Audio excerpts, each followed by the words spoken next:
Just want to introduce, this is Rob, Drybread from CU Boulder, Financial Aid Department. So really pleased, so kind to come and join us and talk about some valuable resources and information regarding financial aid and college planning and scholarships and anything else I'm missing. No, we'll cover the gamut. Yeah. Okay, for sure. perfect. Well, thank you. Thank you. And thanks for coming tonight. I know there's some competition with the play next door, so I appreciate your being here.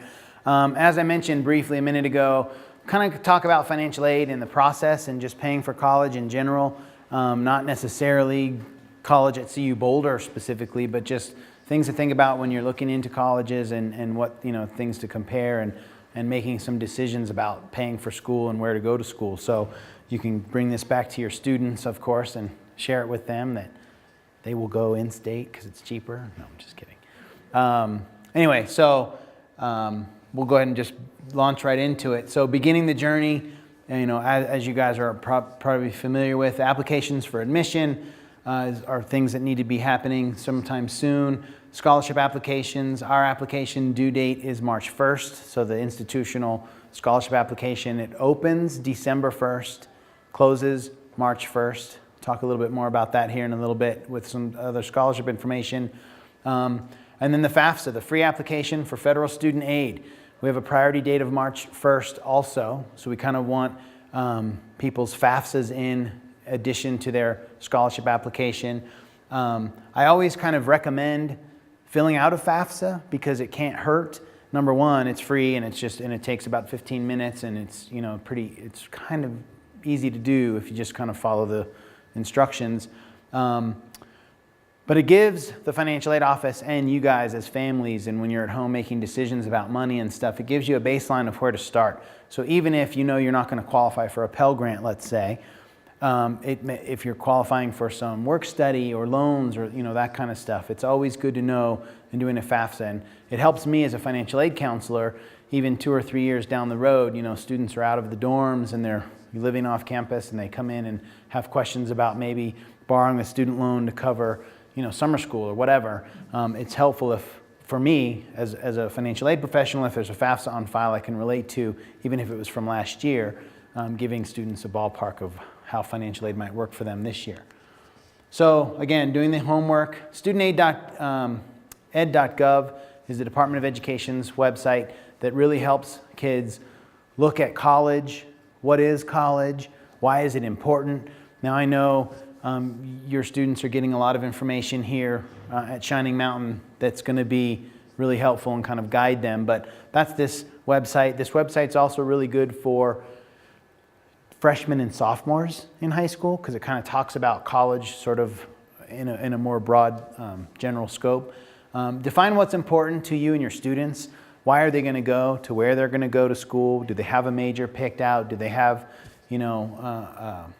something that they're shooting for while they pick that institution? And the value of cost, the value versus cost associated with attending school. So dollars are one thing. Of course, it's going to cost money to attend college, but is it worth what you're spending? Are they getting the kind of education that they're after? Are they getting the kind of education that's going to help them maybe get a job when they're finished, etc.? So value versus cost is an important conversation to have, especially at home. You want to make sure you're making the right decisions for the right reasons.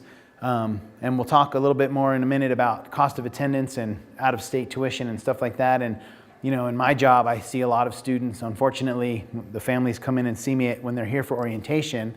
They're like, okay, we're here. How can, we can't afford it. I'm like, well, it's a little late to make that, have that decision now because you're here for orientation and registering for class tomorrow.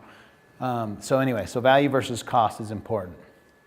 Again, the FAFSA, free application for federal student aid. FAFSA.ed.gov is the website you're going to want to go to. Actually, everything is sort of .gov these days, so FAFSA.gov. There is a FAFSA.com. Don't go there. They will charge you money to then turn around and put your information onto the free FAFSA. So don't do that. Go to the free one. The 1314 free application for federal student aid is what you're going to be looking for after January 1st. Okay? The 1314 application will be live at the same time the 1213 one is live also. So make sure when you're clicking in there that you're clicking on the right one for next fall, because students can apply for the 12-13 one, all spring semester. So just don't get confused with which one you're filling out. And you have to do a new FAFSA every school year, okay? How to apply? PIN and FAFSA, like I said, .gov. The PIN number, the personal identification number, is a 4-digit number that you guys will create. Mom, dad, and student all need one, okay? It's a 4-digit number. It's how you are recognized electronically by the Department of Education. So this is how you're going to sign both the FAFSA and any promissory notes for loans that you may be borrowing. So PINs. Now the PIN you can apply for now, this weekend, in the coming weeks. Go ahead and apply, get online, apply for the PIN number. It takes 2 or 3 days for the Department of Education to activate a new PIN for you. And then it's good, and it'll be your PIN forever. So don't lose it, because it'll be tied to even your students. That's how they're going to log in and check their student loan information even after they've graduated from college and they go into repayment. Yeah? If I have one for a student currently in college, do I get a new one? Nope.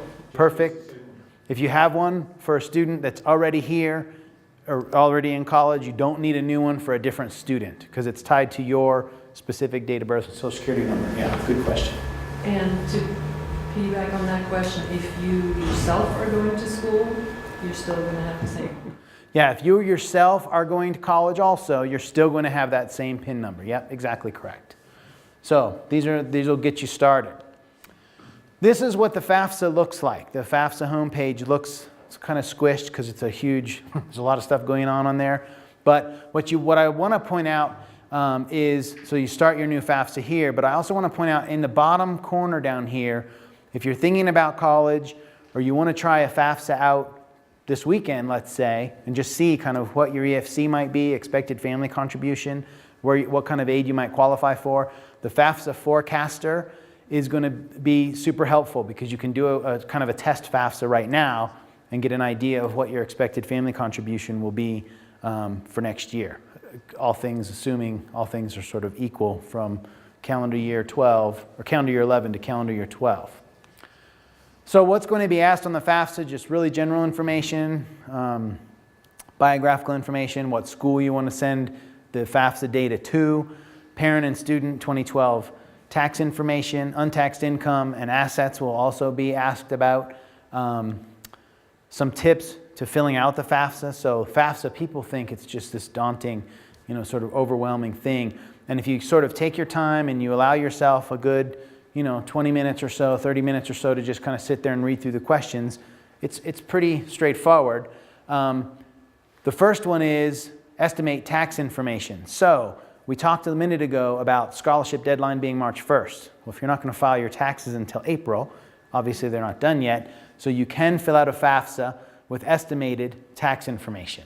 Just, give it a ballpark or use your numbers from last year, that kind of thing. The other thing is use the IRS data retrieval tool. It's a new tool on FAFSA that was effective this fall, spring. It'll be used, it worked out really well, so it's going to be used. The Department of Education sort of changed the rules and are requiring schools now to have students either fill out the data retrieval tool or get a tax return transcript from the government and mail it to the school, and that's a huge hassle. So the data retrieval tool is by far the easiest option. It's typically going to be available online. You basically link your FAFSA information from the IRS, and it's typically available about 2 to 3 weeks after you've applied and filed your taxes electronically. Okay, if you mail a tax return in, you file a paper tax return, it takes about 6 or 7 weeks until that information will be available electronically. So if you're going to use estimated information to get your FAFSA submitted, say in February, that's fine. You can go back out after you've turned in tax returns in April or May and make a correction and use the data retrieval tool and just update your FAFSA that way. Okay. Which parent information to use? So if the families are divorced or separated, the student's going to answer the question about the parent they lived with most in the last 12 months on the FAFSA. That's how that works, of which parent to use.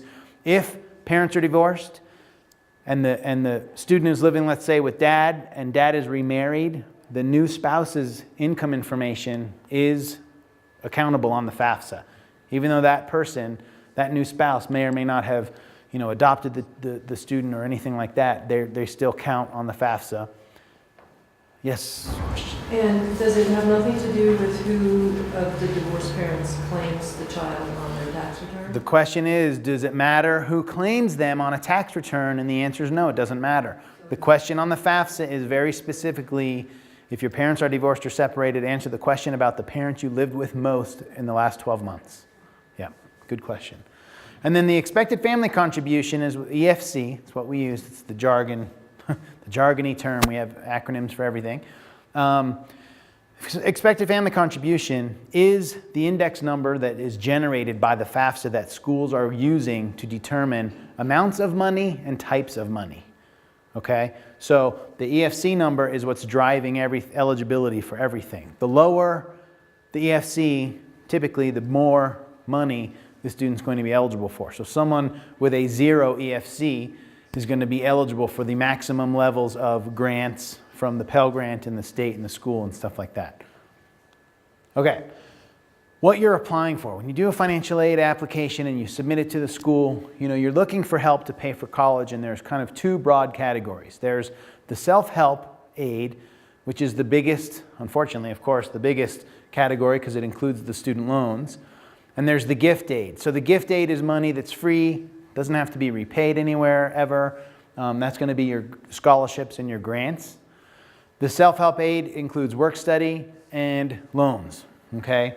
There are student loans. This federal Stafford loan is a student loan. It's a loan that the student is taking out on their name for themselves. They're signing on the dotted line. They're on the hook, all of a sudden for money.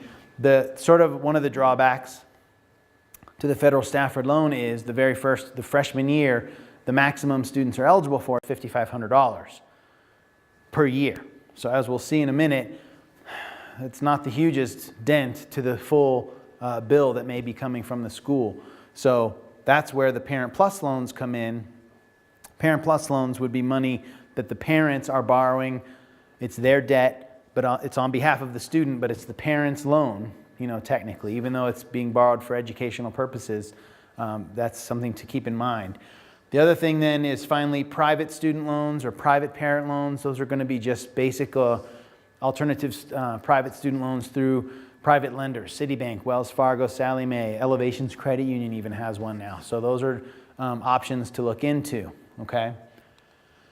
Scholarship sources, scholarships, now's the time to be really looking for scholarships. Your students should be sort of in the nose in the book, so to speak, to be looking for scholarship opportunities. There are lots of sources, local businesses, national corporations. Do your employers potentially offer scholarships for your children who attend college? That kind of stuff. Essay contests. There's lots of opportunities. Our institutional website, the Scholarship Services webpage, is going to have some really great resources with some private scholarship search engines. Now, the private scholarship search engines are going to be super helpful, and you've probably covered a bunch of those. We have, hopefully you could go to our website. We have a lot of information about scholarships. There's a whole section under college resources, under the college advising section, that gives a whole bunch of different links and information too. And that's going to be good, and students need to be prepared that it's boring and tedious. So put on some music and get some Mountain Dew and just kind of sit there for a few hours and be prepared to kind of sit and focus for a little while. Because students may be eligible for 30 or 40 different kinds of scholarships around the world, but there are supplemental things that may need to happen. You may need to write an essay, they may need to get a resume together or do some community service or do whatever it takes that the donor's requiring in the first place. But our institutional scholarship application, we also have, or institutional scholarship website, we also have some essay writing tips and some resume writing tips, and have your students write it, proofread it, give it to you guys to read, share it with the neighbor, share it with aunt and uncle, whoever, because the essay is typically going to be what sets your student apart. Okay, that's going to be what sets them apart. Lots of students have the minimum 3.5 GPA to get in the door. Right? Lots of students meet the sort of general criteria of having an SAT score, an ACT score that qualifies them. Lots of students have that. What sets them apart is going to be the essay. Okay? Deadlines. Yes, there's deadlines. as I mentioned, March 1st is the institutional scholarship application deadline for the University of Colorado Boulder. These deadlines are specific to CU. Basically, March 1st is the deadline for scholarship application. Then we will be able to provide financial aid estimates about the middle of March, on or about the middle of March. And then April 1st is when we really are looking for the additional, if we're requesting any additional documentation, to have that submitted to our office. And then April 15th, around April 15th is when we'll be able to make some final financial aid awards, because we understand that May 1st is confirmation date for colleges across the country. So this is sort of a calendar you can kind of plan with. Now, I talked about cost of attendance, and here's a couple of slides. I've got one that said this is an in-state student, and then I've got one that shows you an out-of-state student, because they're different, and some things to keep in mind.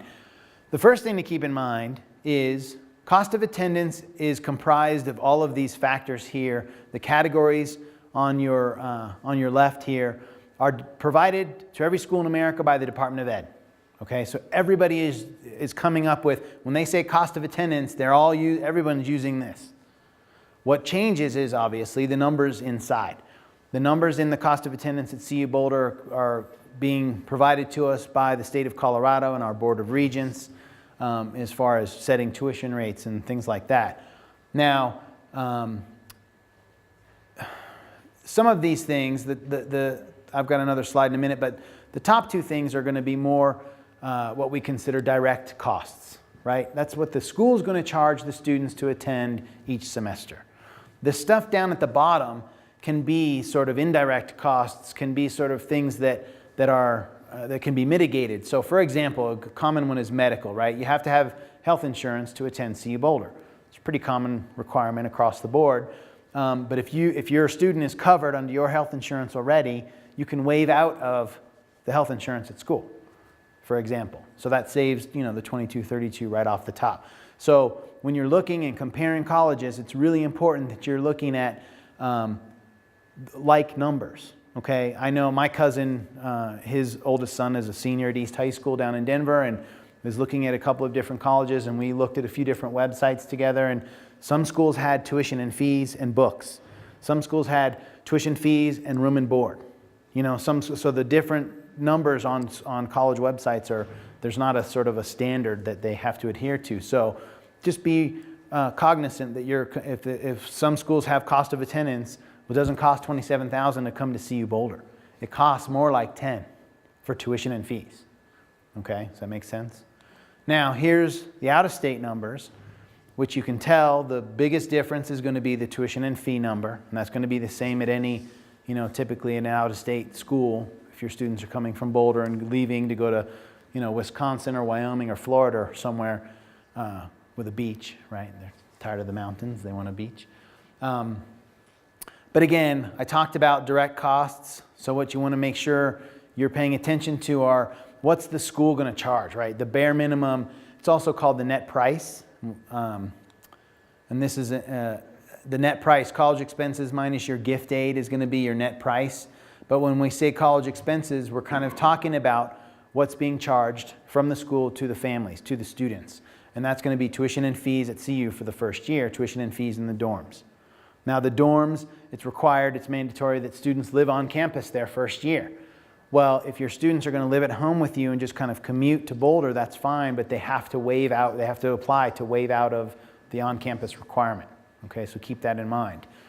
But that's what this gets you, okay? Questions about that, cost of attendance and what's being charged to the students, because it's really what the numbers you need to be paying attention to.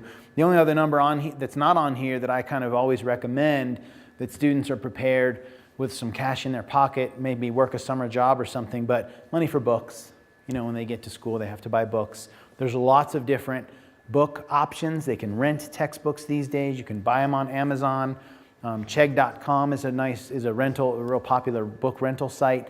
So used books, the library. There's lots of options for students to procure the books that they need. But it's typically going to involve some kind of money, at least to buy a notebook or something to take notes with in class, or an iPad or whatever else that they're going to use. So that's not on here. I like to mention that. Yes, sir. So what is involved with waiving out of living on campus? So when you get admitted, the expectation for waiving out of the dormitory requirement, it's the expectation of the institution that you're going to move on campus. So they're going to send you housing stuff. So you have to contact the housing department and find out what the waiver process is. It's easy, especially if the student is going to live with parents and they live 10 minutes away. I mean, those waivers are approved pretty regularly. It's where they are evaluating. The student says, I want to live with my cousin, and he lives in a fraternity house on the hill, and those may not get approved. But living with someone that will make sure the student gets to class is usually approved. Okay.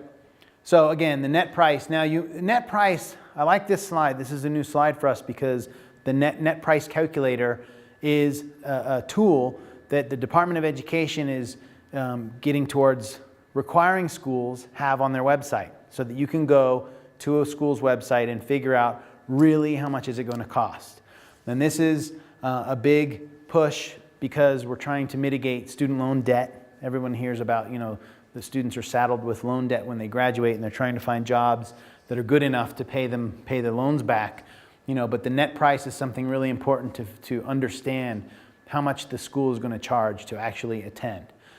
Estimated versus actual costs for CU Boulder, the bursar's office, our bursar's office is a great resource. They will have, to actual tuition and mandatory fees. They'll have a schedule posted on their website by about March every year, so you can kind of get a really good idea of what it's going to cost.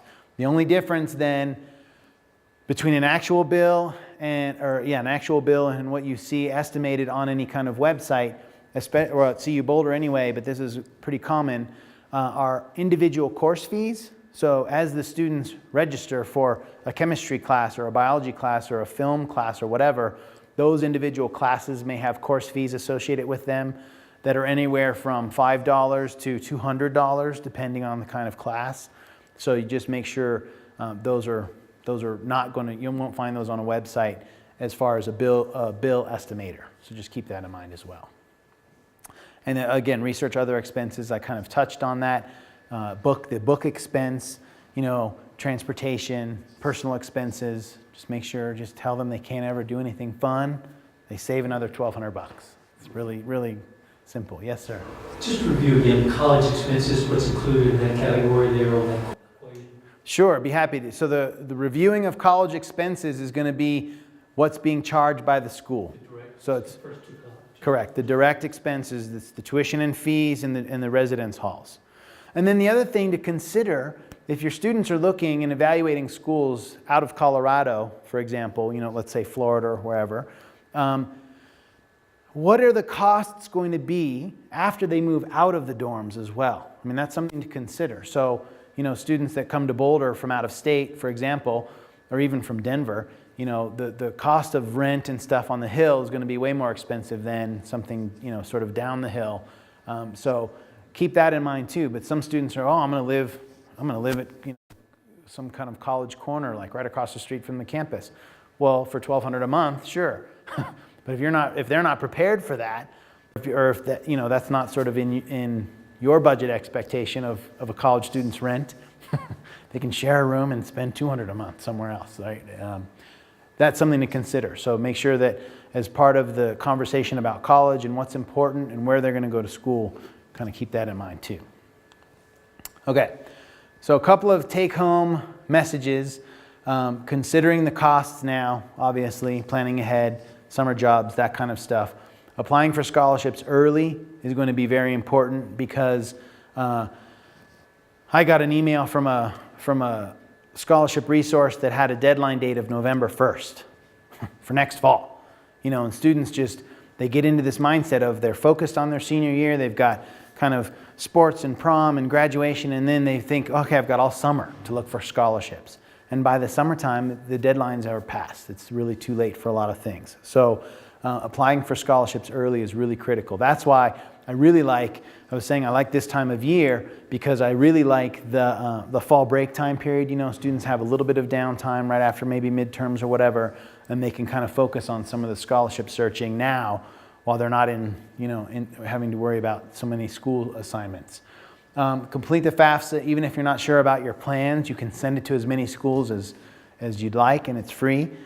So if your students are sort of considering 10 or 15 places, great, fill it out, send it to 10 or 15 places. I think I sent mine to the University of Hawaii when I was filling mine out I went to Boulder, but I threw it out there to Hawaii just for fun.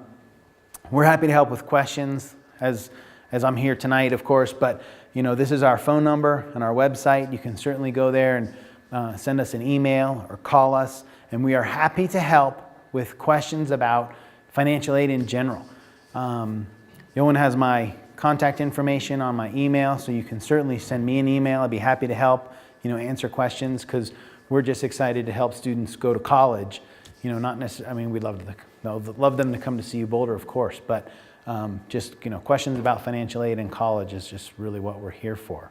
And I think that's almost my end of my time. I have one more screenshot here of something that I really am kind of passionate about. It's our Money Sense website. It's our financial literacy website.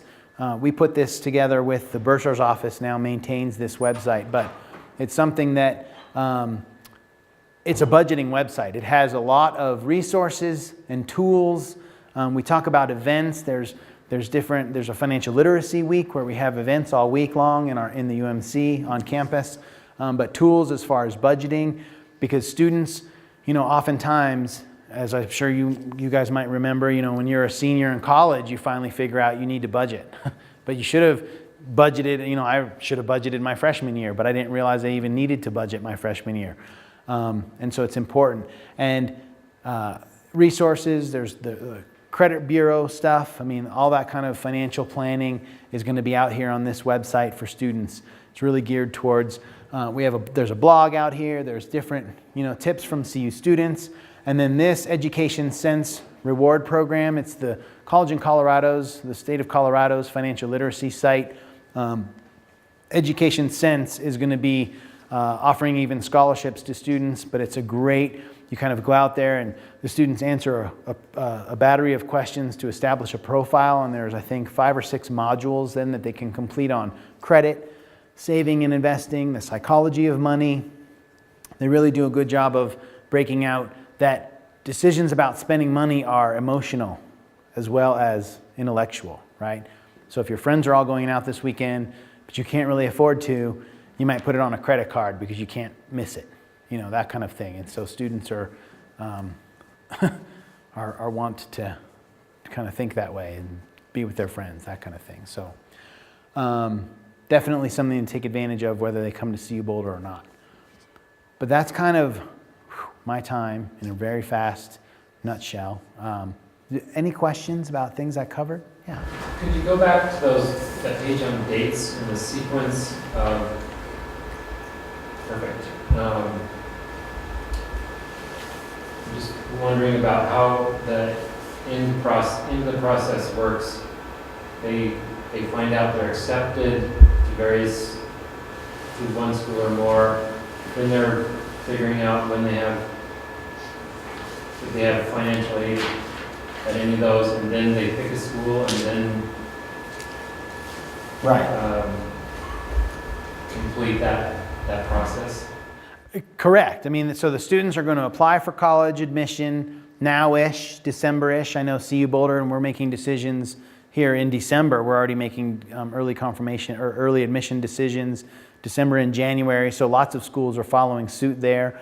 So you're admitted now. You're admitted to, let's say, 4 or 5 different schools, and then the paying for it comes, from the financial aid office, so from the FAFSA and from your scholarship processing. So as your students are applying for scholarships, they may be applying for, a scholarship from Coca-Cola. Well, the way it works is they are just awarding the student the money. They're saying, hey, congratulations, you won this $500. Tell us in the summer where to send the check. So it's not, you don't have to know where you're going to go to school when you're applying for scholarships next week for example.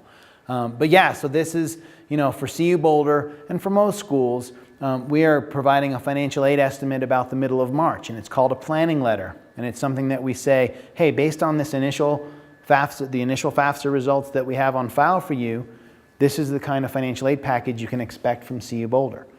It's designed to give you the most information, the best tools to make a great decision on where your student is going to go to school. And then April 1st, turn in requested documents. We have, unfortunately, we do a good job of sending planning letters to students and to families, right? And it's really going to be one of the last things you'll get from us in the mail. So we'll send the letters home. But students will assume that that's it, that that's what they're going to get when they come to CU Boulder. And so they come, they register for class, they go to orientation, they move into the residence halls, and then all of a sudden the bill's due and they don't pay it because they think they're good. But we were still waiting for a document that we requested back in April. So we're sending the students emails, a lot of emails. Students, I still have a hard time understanding how they function without actually accessing their CU Boulder email on a regular basis. But I never got it, or I didn't see it, or I haven't opened my CU email because I'm using Gmail and I haven't opened my CU email for 8 weeks. Well, this has been sitting there for more than probably 8 weeks. And then we package actual financial aid, and we try and do that before the May 1st confirmation date for schools. Does that answer your question, or? And I guess the question would be, is everybody on that same schedule? Most schools, especially big four-year publics, is everybody on that same schedule? Yes, most big schools are going to be on that same schedule because we're competing for your student with everybody else. So if we're not giving you any information until April, well, you guys are needing to make decisions in March, let's say. And we know that. So yeah, we have a vested interest to get you all the information that in a timely manner so you can compare, schools in an appropriate fashion. So yeah, most schools in America are doing that. And is there, say you get that financial aid estimate, is there any negotiation possible? You come back and say, it's really close, but could you? Yeah, is there ever negotiating the financial aid award letter or the planning letter? And unfortunately for CU Boulder, there's not a lot of negotiating available. We don't have, I know that people have heard that and have been told that through various, sessions or financial aid nights or whatever, because we see them. They come into our office over in the summertime and they have an award letter from another university and they're like, see, there's this. A couple of things to keep in mind. Unfortunately, we're a big four-year public school. We just don't have some of the resources to start with that some of these other schools may have, number one. But number two, something to keep in mind is when you're looking at your net price and you're looking at what the costs are. So we have a student in our office, in fact, and she says this when she presents to people at our Student for a Day programs, but she was awarded a pretty nice scholarship from a private school. She thought she was in. She thought it was wonderful, and it was wonderful, but when she did the numbers, the tuition rate was so high to begin with that the scholarship, the difference that she was on, that she was going to be accountable for was still more expensive than in-state tuition for her at CU. So, you really that's something to keep in mind. So yeah, the award letter from another school may look great on paper, but you really want to evaluate what is it covering. Yeah. Couple questions. So, do all schools try to meet the EFC that FAFSA gives? Well, the expected family contribution number that FAFSA is generating, a couple of things about that. It's never a number that we're going to come to the families and say, okay, your EFC was $12,000, pay up. It's not a dollar amount in that regard. We are going to package, CU Boulder, we package students up to the cost of attendance. Okay, so when I talked a little bit ago about the student Stafford loan being maxed out at $5,500 per year, well, the rest of the $22,000 of cost of attendance would be awarded in a Parent Plus loan. Is how we do that. So the EFC as an item isn't really relevant beyond determining what kind of money the student's eligible for. Does that answer your question? Well, I just try to make things simple. I have an EFC of 12,000, it costs 27. Can I expect that you will come up with 15? No. Because we're going to use that number, the EFC number, just to determine amounts and types of money. And if that number is beyond the range where you're eligible for grant money from the school or from the state, then unfortunately it's going to be a big loan package, and it would just be the Stafford loan and then an addition of plus parent plus loan up to cost of attendance. When you do your FAFSA and you're using tax information from 2012 for the 13-14 college school year, the Department of Education recognizes that things happen. People can lose jobs or have medical expenses or have circumstances that aren't being reflected on the FAFSA. And that, if that's the case, then you can certainly get in touch with the financial aid office at the schools you're choosing to go to or you're looking at going to, and let them know what's going on with the circumstances. So if someone loses a job, for example, you can let us know that, and we can do, it's called a professional judgment appeal. And the professional judgment appeal process is available. Every school in America can do a professional judgment appeal. And then we can evaluate the drop in income, and we can recalculate the EFC on reality versus information that's almost 2 years old by the time school starts in September. Okay, so that's a good question about the EFC. So it's not negotiable as far as the awarding and as far as the packaging. Unfortunately, it's going to maybe be a loan-only package, but if something happens, the offices can definitely take that into account and reevaluate things for you. Okay. Good question. Follow up, sorry. So Yeah. should that be a question you basically ask every financial aid office of the schools your kid is applying to? What question? The question of, here's my EFC, I know you're a private school somewhere else in the country, do you have endowment stuff that help match that? That's a legitimate question. And it's a legitimate question. You can even ask it to us, to CU Boulder. Thanks, guys. You can even ask it to us, to CU Boulder. Hey, here's my EFC. Here's what another school gave me. I mean, you can ask the question just to at least get a response and maybe compare answers or compare notes. But I'll tell you right now that a lot of four-year publics won't be able to negotiate. A lot of the negotiating comes from private schools, University of Denver, CC down in the Springs or whatever, but because they are in a different position to negotiate. Good question, though. Yeah. Do you know what the maximum income level is for need-based aid and Pell Grant? So the maximum income level to determine eligibility for need-based aid and Pell Grants and stuff is a very difficult question to answer because there's not a grid system where if you make X, you're going to be eligible for Y. It's not quite as clear-cut because the formula, the federal methodology that's used to determine the EFC in the first place is taking into account lots of different things. What state you live in and how many people are in the household and if there's more than one student in college, that kind of thing. What I can say is, families, what I've seen this year, for example, families that are making sort of around $50,000 of adjusted gross income are going to be eligible for some Pell Grant money. Not maybe the full Pell Grant money. Their EFC may not be quite zero, but they may be eligible for a little bit. If you're making six figures, 100 and better, you're not going to get a Pell Grant. I mean, that much I can kind of tell you. That's a safe thing to say. But otherwise, if a student, that's why I definitely recommend you submit the FAFSA, because if your EFC number is beyond the eligibility range for a Pell Grant, for example, we still have grant money from the state and from the institution that we award students. So you may not get a Pell Grant, but you still may qualify for $1,000 or $2,000 of free money from the school or from the state. So definitely don't be discouraged if the FAFSA comes back and says you're not eligible for a Pell Grant.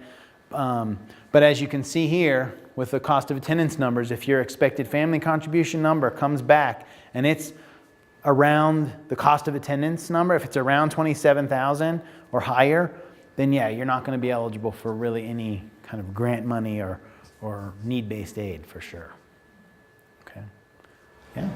More questions? That's okay. So why not make your child independent and have them submit it as if they live all by themselves, but they make like nothing? Right, great question. And they live on their own on nothing, that they would have a 0 EFC for sure. The answer to that is dependency status is very sort of strict and guided from the Department of Education. So you can be independent in a variety of ways. I think there are 10 or 11 ways. You can be an orphan, you can be a veteran, grad school, married, have kids, be 24 years old. So there are ways to be independent, but they're hard to do. I mean, you can be an orphan or a ward of the court even, but you have to be a ward of the court prior to the age of majority. So prior to the age of 18 in most states. Yeah. You mentioned grad school. Mm-hmm. That's an indication of independence. Uh-huh. If you're in grad school on the FAFSA, you're an independent student right out of the gate. The same, grad school, law school, medical school, those higher degree schools, you're an independent student for FAFSA purposes. So that's a great question, and that comes up a lot is, hey, I want to emancipate my student, because I want to have them do their FAFSA on their own, but if they're doing that at age 19, for example, the emancipation won't work, But yeah, good questions. Nobody else want to talk? All right, so tell us about some of these loans, like interest, do they accrue interest, or are they deferred? Sure. Stafford loans, stuff? Yeah, let's do. So the two main loan types for basically students in the United States. The federal Stafford loan, as I mentioned, is the loan the student's borrowing. The federal Stafford loan has two subcomponents. One's a subsidized Stafford loan. That's a need-based type of loan. That means your EFC is lower than the cost of attendance. Okay. Subsidized Stafford loan this year, the interest rate's 3.4%. The government is paying the interest while the student is in school.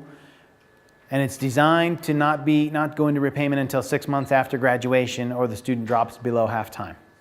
Okay? So subsidized Stafford loan. The subsidized Stafford loan has a cap of $3,500 though. Okay, so as good as that sounds, it still caps out based on students' first year in school. The second component of that, obviously then, to get you up to $5,500, there's a $2,000 unsubsidized Stafford loan. That amount is a fixed interest rate of 6.8%. They're both Stafford loans, so you're only going to need to do like one promissory note for the Stafford loan, and they're both going to be designed to repay 6 months after graduation or you drop below half-time. Okay, so that's the Stafford loan, that's the student's loan. Yeah. So that also requires a low EFC? No, the Stafford loan, every student in America will qualify for a Stafford loan. If the EFC is, let's say your EFC is $30,000, right? It's bigger than the cost of attendance. The student is still going to be eligible for the full $5,500 in Stafford loan. It's just all going to be unsubsidized. Okay. Then the Parent Plus loan, that big number that's bridging the gap that we talked about. Parent Plus loan is going to be a loan that mom or dad is borrowing. The interest rate is a fixed 7.9% interest rate. The Parent Plus loan, one of the advantages to Parent Plus is that it can be put on in-school status. And what that means then is, reality is you're deferring the principal until after the student graduates, and you can make interest-only payments while the student's in school. So that's an advantage to borrowing a Parent Plus loan. Now, the 7.9% interest rate, the fixed interest rate, I talk to a lot of parents that can do better than that. They can seconds on their house or different options, financial, options that they may have at home. But it's definitely an option through the Department of Education. The Department of Education is our lender on all the student loans in America these days. So there's no messing around with looking at banks and comparing interest rates. Every school in America is going through the Department of Ed. Every school in America is going to offer a Parent Plus loan, and it's always going to be 7.9% fixed interest rate. Okay. Now there's no penalty for early repayment on these loans. So if you need to borrow a student loan, especially if you qualify for example, a subsidized Stafford loan, then great. Have the student, the student can borrow that money. You can help them pay it back when they're finished with school. That's not a problem at all. There's no penalty for early repayment. But those are the parameters of the loan programs. Yes, sir, in the back. Question? I've also heard of a Perkins loan. What is that? Okay. You might have heard of a Perkins loan. That must be old. The Perkins loan is very old. It's the first form of federal student aid that was ever made available to GIs after World War II, actually. It was the old National Defense Student Loan. Then it was the National Direct Student Loan, and then a senator got a hold of it and they renamed it for him, Senator Perkins. And it's a legitimate loan program. It is very finite and we're expecting it to go away next year. In fact, the Department of Education hasn't funded Perkins loans for going on 5 or 6 years or 7 years now. The funding of the Perkins money that we awarded this year is coming from people who repaid it last year. So repayments are sent right back out the door to when we make new loans with that. The Perkins loan is a fixed interest, 5% subsidized loan. The institution is the lender. So the University of Colorado would be the lender. It's set up with a 9-month grace period. Okay, so after the student drops below halftime or graduates, they've got a 9-month grace period to go. And it's got some different loan forgiveness options if students go into teaching, for example. There's some different loan forgiveness options on the back end. So Perkins exists and it's a legitimate program and it's great, but it's really, really finite and we don't anticipate the government will subsidize it or support it beyond, they've been telling us every year for the last 2 that it'll go away. So, but a good question about Perkins. And then work study, just if you get awarded work study, it's a great kind of financial aid. It's basically money that the student has then the ability to get a job and earn that money. Work study would never post against the bill. Like at CU, if the student's awarded work study, our freshman award limit is $1,800. It's $900 per semester because we're anticipating students making $8 or $9 or $10 an hour, working maybe 10 or 12 hours a week, kind of a thing. But it'll never post to the bill, right? So when you're doing the math, work study is going to be part of the financial aid that gets you up to the cost of attendance, right? But it'll never count against the bill. It'll be a paycheck that the students earn every 2 weeks. The nice thing about work study, though, is that the money that the students are earning on work study this year doesn't count against them on the FAFSA next year. They're going to get a paycheck every 2 weeks. They're going to pay taxes. They'll get W-2 forms just like any other job they may have had. And they can file a tax return. That's all fine. But then FAFSA next year, that work study earnings get deducted out of the earnings for the student, which is great. So work study is a great program. And I was a work study student when I was at CU, and it was fantastic almost for a time management perspective. Having a job was, helped me sort of stay focused because so many students from a 9-hour high school day between clubs and class and sports and whatever, and they go to college and they mainly have one class a day. What are you going to do for 23 other hours? You can't study or work out or sleep that much, So the job was always nice. But. What kind of jobs are offered? At what point do you know what kind of job it would be? So the jobs that are offered at CU Boulder, for example, we have our jobs are posted online and they're updated every night. So students can look at what jobs are available pretty much all the time.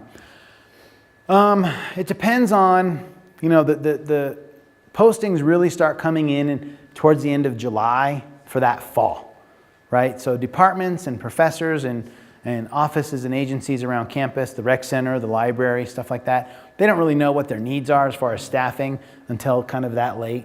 But students, when they're coming in for orientation even, they can start looking for what jobs are posted and they can contact employers over the summer. Yeah, for sure. Does that answer your question? Yeah. Okay, great.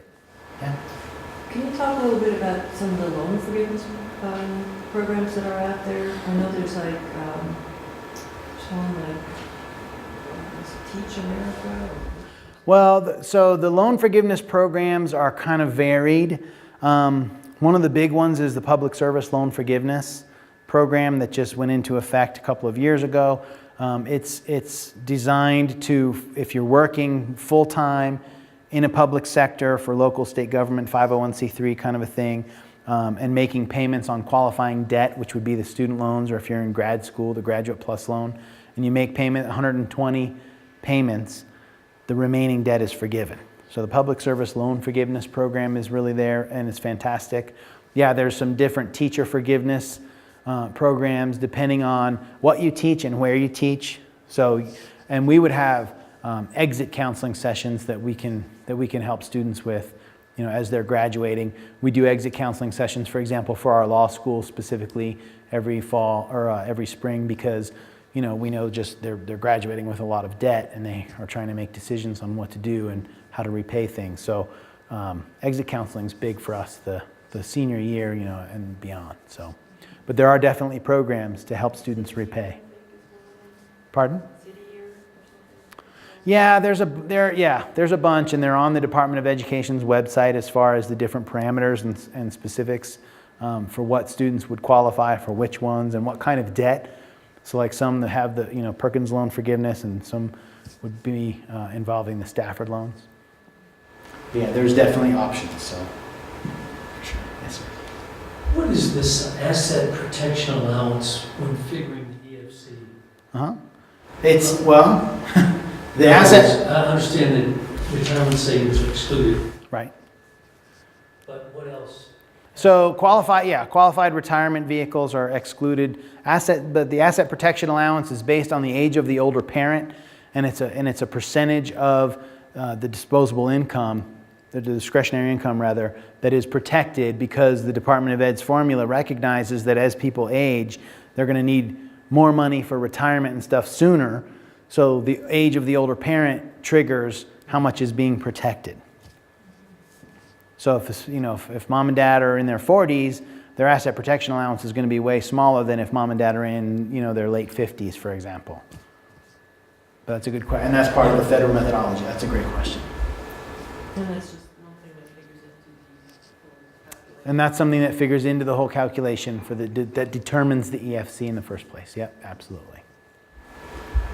Yes, sir. There used In to the be, back. there used to be another, like, a lot of private schools use a different form besides FAFSA, and I forgot what it was called. It's the CSS profile. Is that still around? For some schools, and particularly back east, the CSS profile is going to be used. It's a bear of a thing. It's you know, pages long, and they really get into some specifics about credit card debt and all kinds of stuff. It hasn't been around for a long time. CU Boulder used to use the ACT form and the CSS form back in, you know, when I graduated in '92. So back then, that was around. But the CSS profile is still, from what I understand, in existence. It's primarily from what I've heard and what I understand, used at private schools back east. So your Ivy League, you know, kind of schools. Yeah, and they use that information to award scholarships and different things. So yeah, they use that information. So we've covered quite a bit. But if you have questions, do you have any? I'm sorry, further questions? I want to exhaust the questions from the gentleman in the back of the room who did his homework before he came, because, you know, the Perkins loan was a good question. But I'm happy to help. I'm happy to answer questions. Yoan's got my email contact information, and you can certainly at any time call us or go out to our website, because the financial aid office's website's got a lot of resources that are going to be, you know, legitimate for students, whether they go to CU Boulder or anywhere else. You know, some of the stuff is going to be relevant. So have your students looking for scholarships early, apply early, apply often. So, all right. Thank you. Sure, my pleasure.